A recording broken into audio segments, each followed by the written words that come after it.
All right. For chapter 6, we will only go up to, technically, we only need to go up to 6.2. 6.2. That's all we're going to go up to. Because there are two questions in the mock final and the final, and those questions are from 2.2. So we're going to go over 2.1 just so you know. We're also going to go over 2.2, and I'll give you a hint when we're going over the questions that are similar questions that will be on the mock final and final. So 6.1, introduction of or introduction to square root. What are square roots and when are they used? Well, square roots of an x value, and x is any real number, okay? It could be represented by a variable, so let's say x.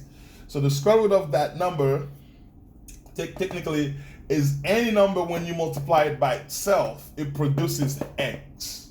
So if you multiply a number by itself, it produces a different number, which we consider x. So the square root of it is the one number that you multiply by itself. As we've done a lot of those examples which include square roots, so we're not going to spend too much time. So the symbol sign, the radical symbol sign is, as you know, we use this square root sign, right? An example, you have square root of 36, right? Square root of 36 is equal to 6. So now just 1/6 is the square root of 36. So when you multiply 6 by 6, which means you're multiplying 6 by itself, it gives you 36. Okay? So that's why square root of 36, okay? Square root of 36 is 6. Okay? All right. So a few numbers that are perfect square.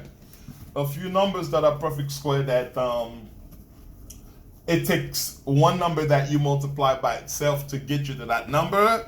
Those numbers include 4,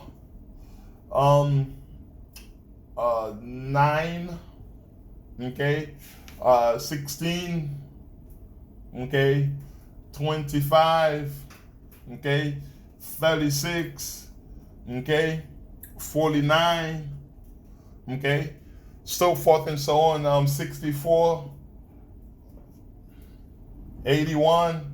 So those are perfect square because obviously 2 times 2 is 4, 3 times 3 is 9, 4 times 4 is 16, 5 times 5 is 25, 6 times 6 36, 7 times 7 49, 8 times 8 64, and 9 times 9 81. And you guys are familiar with that because we've used them when we had to especially factor the difference of the difference of square. We had to use those. We also had to use them to factor our perfect square. All right, thank you.